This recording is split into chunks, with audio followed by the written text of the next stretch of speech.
Alhamdulillahi Rabbil Alamin.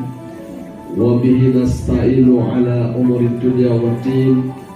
Asyhadu an la ilaha illallah wahdahu la syarikalah. Wa asyhadu anna Muhammadan abduhu wa rasuluh. Allahumma salli wa sallim ala Muhammad wa ala alihi wa sahbihi ajma'in. Amma ba'du, qala Allah ta'ala fil Qur'anil Karim. A'udzu billahi minasyaitonir rajim. Bismillahirrahmanirrahim. Ya ayyuhalladzina amanu taqullaha wal tandur nafsun ma qaddamat ligat wattaqullaha innallaha khabirun bima ta'malun. Syarqadin.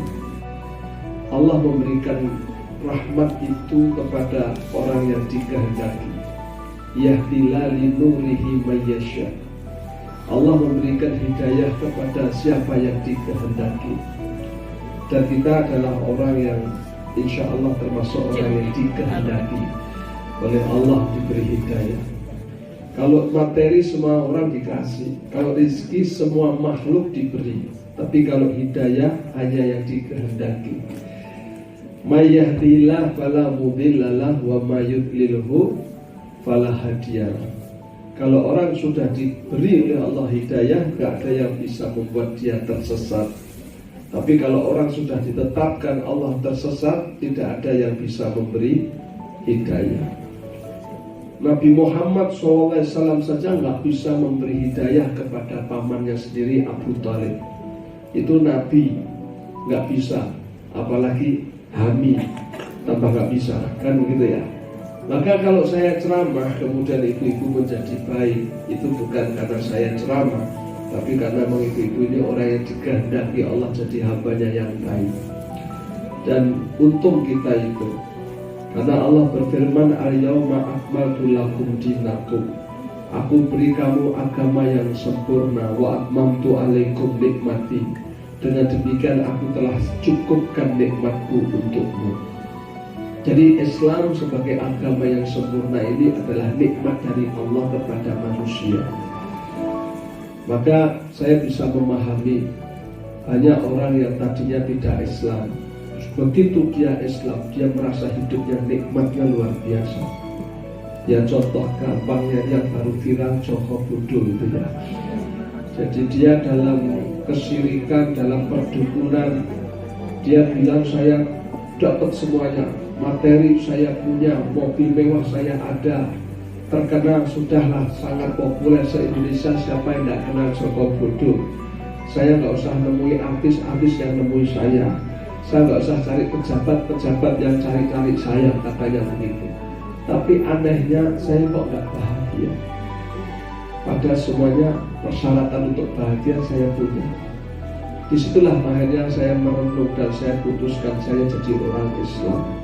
Setelah syahadat, maka dia temukan nikmatnya beriman. Terus rambutnya digundul, brengosnya dicukur gitu ya. Nanti bagus akhirnya gitu ya. Maka insya Allah itulah yang disebut dengan husnul khatimah. Yang penting akhirnya mungkin ya kita ya sosok disini nomor-nomornya ya rotok member spend rapopok gitu ya. Yang penting saya kan akhirnya ngaji ya toh 30 juz ya kan. Baca Asmaul Husna, kita sholawat, wah luar biasa. Ya, nikmat luar biasa.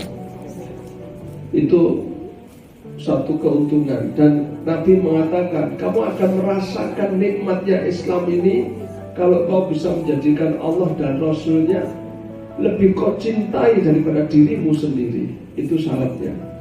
Kemudian kau mencintai saudaramu karena Allah Subhanahu wa ta'ala. Dan yang ketiga, kau benci masuk kesyirikan seperti kamu benci dimasukkan dalam neraka. Itu caranya. Jadi Allah itu nomor satu, Allah dan Rasul nomor satu. Taunya Allah dan Rasul nomor satu gimana? Pokoknya apa-apa tanya dulu, Allah ridho enggak? Nah itu namanya Allah dan Rasul jadi nomor satu. Saya punya tetangga itu ada tuh, ibu-ibu itu, suaminya nomor satu. Ketika ada odo-odo, yuk kita besok piknik ke sini ke Malang, kita gini-gini, kamu ikut nggak? Dia bilang, saya tak tanya suamiku dulu.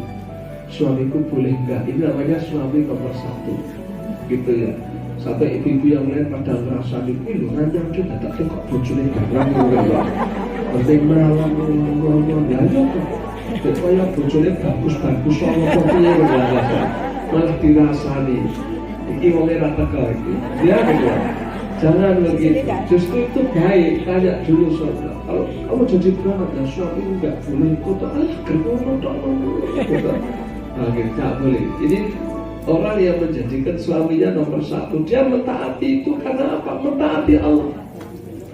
Waktu Ibu Hajar itu melahirkan anak, kemudian dia punya anak namanya Ismail, diajak oleh Ibrahim pergi dari negeri Syam menuju ke selatan.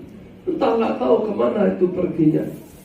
Berhari-hari, berminggu, berbulan-bulan, sampai akhirnya ada di lembah padang pasir yang tandus tak bertuan, sepi, kerontang, nggak ada kehidupan. Tiba-tiba Ibrahim mengatakan, aku tinggalkan kau di sini sama anak kita Ismail. Hajar bingung, di tempat seperti ini kau tinggalkan kami. Ibrahim diam, tak bisa menjawab. Wahai suamiku, katanya. Ibrahim terus melengos, tegarnya Rabbi. Di mana suamiku? Seperti ini kau tinggalkan kami. Kan kau dari mateni kau itu. Kau gak ada apa-apa, gak ada siapa-siapa. Lantas Hajar bertanya, wahai suamiku, kepada siapa kau titipkan kamu di tempat yang seperti ini? Maka Ibrahim pun membalikkan badannya, kemudian ditatap wajah istrinya sambil berkata, Allah, karena Allah yang memerintahkan aku meletakkan kalian di tempat ini. Hajar pun langsung menundukkan kepalanya sambil berucap, kalau Allah tempat engkau menitipkan kami, aku ridho, katanya. Jawabannya itu, kok persis ini Dharma wanita UNS. Masya Allah. Ini gue senang komedomu balik. Senang ya, Insya Allah. Jadi itulah satu ketaatan seorang wanita kepada suami, ya kan, yang didasari taatnya kepada Allah. Karena Allah yang suruh, dia sudah, kau taat pada suamimu. Kalau kau mati dalam ridho suamimu, kau masuk surga, ya sudah. Dan begitu ya. Masya Allah, ini luar biasa. Maka ibu-ibu, supaya kita merasakan manisnya iman, taati Allah dan Rasulnya di atas segala-galanya. Apa yang Allah dan Rasul perintahkan, sami'na wa ta'na. Tidak yang ada yang ditentang. Kalau Allah dan Rasulnya cari ridho suamimu, ya kita cari ridho suami. Betul nggak? Masya Allah. Aisyah pun juga begitu. Ketika ditanya, ya Aisyah, bagaimana dengan suamimu Muhammad? Semuanya indah dan menakjubkan. Masya Allah, ini luar biasa. Ya, kemarin Prof. Haryono istrinya meninggal, ya kan? Lantas saya datang ke situ. Saya pagi-pagi datang, saya takziah, terus menyolatkan jenazahnya. Terus Prof. Haryono, saya bilang, ya ikhlas, sabar Prof. Ya, sudah lama kan ibu sakitnya. Ya, tapi Prof, saya lihat, insya Allah ya, insya Allah istri Prof ini seorang wanita yang baik. Kok tahu dari mana? Nah ini, saya itu pernah, kan saya ngisi pengajian rutin di rumah beliau 1 bulan sekali. Ya, beliau kan sakitnya nggak tahu apa stroke apa ya, pokoknya sakit gitu. Terus dia bilang, Pak Ustaz, ya suami saya itu orangnya baik sekali, baik sekali katanya. Gak ada orang yang seperti itu sama saya dari dulu, baik sekali. Saya tuh kaget. Saya bilang, Prof, ya saya itu di tetangga saya itu kok gak pernah dengar ada perempuan bilang suami saya baik sekali, gak pernah. Ya baru suami istrimu itu, saya bilang gitu.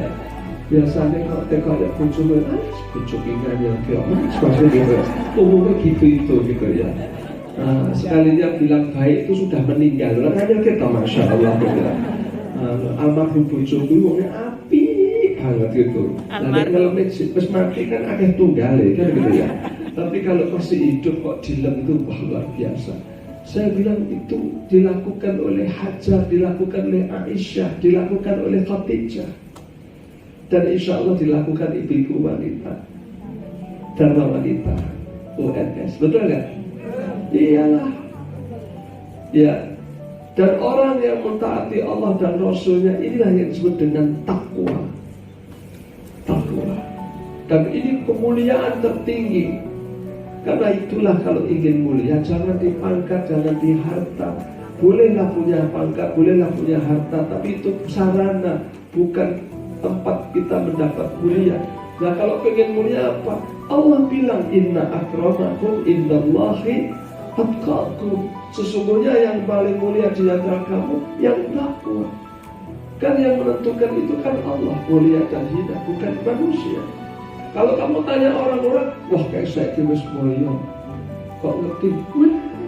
Mulia itu tidak karena besarnya rumah, besarnya bagaimana, tapi mulia itu takwa. Jadi rupa-rupanya orang yang paling mulia itu orang yang paling takut. Takut kepada siapa? Allah. Kalau kita takut pada sesuatu, kita stres. Dan banyak orang depresi karena takut. Takut itu buat kita menderita. Tapi kalau kita ini takutnya kepada Allah, semakin kita takut kepada Allah, semakin tentram hati kita. Maka ittaqullah haqqa tuqatih. Takutlah kamu dengan takut yang sempurna. Orang kalau sudah takut, dia akan mengerjakan apapun yang diperintahkan. Betul kan? Nah kalau kita takut kepada Allah, apapun yang Allah perintahkan, kerjakan. Orang yang takwa itu prinsipnya sama. Waridwanu minallahi akbar. Mendapatkan ridha Allah itu satu hal yang paling akbar, paling besar. Apapun perintahnya kerjakan, apapun larangannya tinggalkan. Itulah takwa, itulah kemuliaan. Dan Allah senang lihat hambanya seperti itu. Waktu ditanyakan sama sahabat, ya Rasulullah saya ingin jadi orang yang paling disenangi sama Allah. Piye caranya Nabi? Kata Nabi, as-sholatu alal waqtiha. Jadilah kamu orang yang sholatnya tepat waktu. Allah paling senang itu. Tepat waktu itu gimana? Kamu sholat bersama imam itu tepat waktu. Nah kalau saya perempuan sholatnya di rumah, ya kamu berantar langsung sholat. Itu kamu disenangi Allah. Itu saya ini pernah di Arab Saudi 4 tahun. Saya tuh jaman dulu orang Arab ya bingung. Nyambut gaya lagi kaya piye lho, kaya ora serius gitu lho. Dan aku ya gue kok sugih. Apa sebabnya? Ternyata salah satunya diantaranya apa? Nek pas ada itu mereka hilang. Di kantor nggak ada, di pasar nggak ada, di sekarang semua mesti masuk ke masjid itu. Jadi mereka mengutamakan Allah, maka Allah mengutamakan mereka. Nah kita ini kualik mas, gitu. Apa mau nek kualik itu kan listrik kualik kan konslet toh bu. Awak jadi do kualik, dia toh. Nek nyambut gawe serius sampai pedang, nanti orang mangan, orang ngombe, orang apa. Nek sholat, coba toh. Pulang stres terus uripe, gitu enggak? Tak pikir-pikir, oh iya sih kok mungkin sok bener saya bilang, ya. Karena kau pernah di sana 4 tahun. Pernah kan saya itu diminta ibu-ibu santri, Pak Ustadz bisa bimbing umroh, latihan umroh. Oh, bisa. Habis latihan manasik, duhur, Pak Ustadz ini ibu-ibu ngersake anu mampir Bandungan, betul-betul. Ibu-ibu gaya kenal gitu. Akhirnya begitu sampai di Bandungan, langsung semebar hilang kabeh. Supirnya mau menurut dong. Jadi ini akhirnya tadi kalau sudah penting gue belanja ya gitu ya. Saya bilang masukin ya. Dikulah tempat saya enten tulisan sate kelinci. Awak dia enggak ibu temeriku mawon. Oke purun-purun lah gitu. Nah saya ke situ udah ada orang makan 3 orang. Saya bilang mas kali pak, wujudannya pun kali gitu. Wah sampai hebat loh. Senin sore tesih laris, saya bilang gitu. Yang jual malah kemaki. Sampai mriki Senin nek Dewi ngira tok nggon. Kurang Sabtu Minggu pun ket esok ngantek sore ora leren niku kipasi sate iki. Nah, terus saya bilang, "Lah wong tek sore ora leren lah terus sampai sholatnya piye?" Kan gitu. Nah, ribu balikku kan berkata begitu ya kan. Nah, saya bilang, "Terus sampai sholatnya pripun?" Dia menjawab malah istrinya sambil ngaduk-ngaduk itu teh. Dia jawab, kalau kita Gusti Allah nggih maklum to Mas. Masya Allah.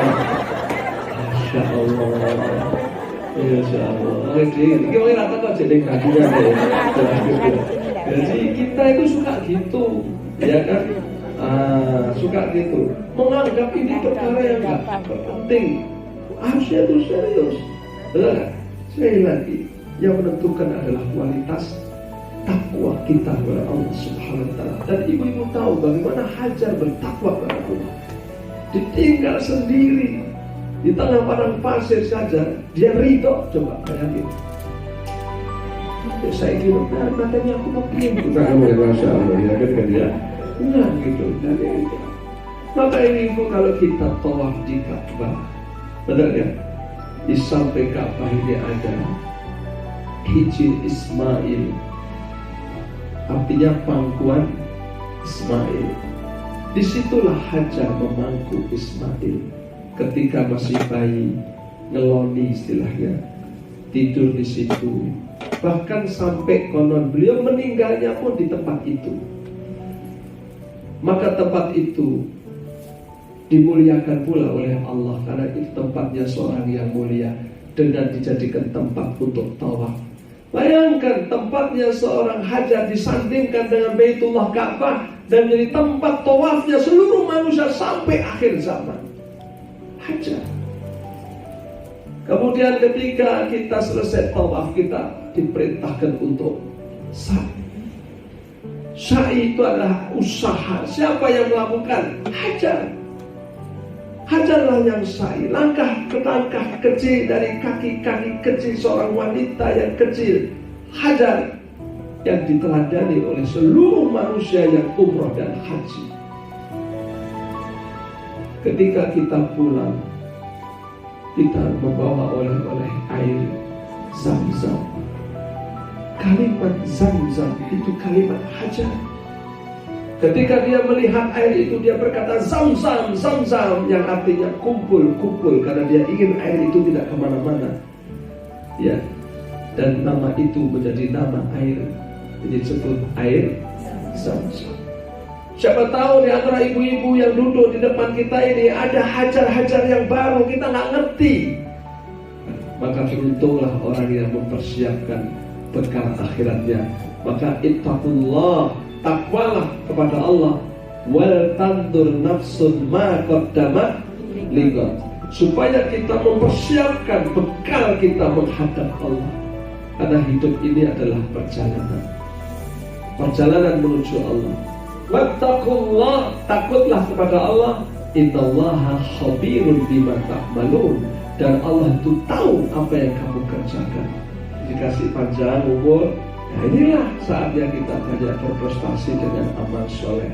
Maka yang terbaik untuk seorang istri adalah berbakti kepada suami saja sudah. Baik, mudah-mudahan ibu-ibu dikasih sehat walafiat dan istiqomah. Kita akhiri dengan berdoa.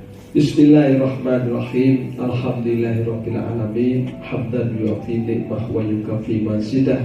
Allahumma shalli wa sallim ala Muhammad wa ala alihi wa sahbihi ajmain. Allahumma a'inna ala dzikrika wa syukrika wa husna ibadatik. Ya Allah, jadikan kami sebagai hamba-Mu yang selalu ingat kepadamu, bersyukur dengan nikmat-nikmat-Mu, dan menambah-nambah baik di dalam mengibadahi-Mu. Allahumma inna nas'alukal huda wat tuqa wal afafa wal ghina. Ya Allah, berilah kami ketakwaan.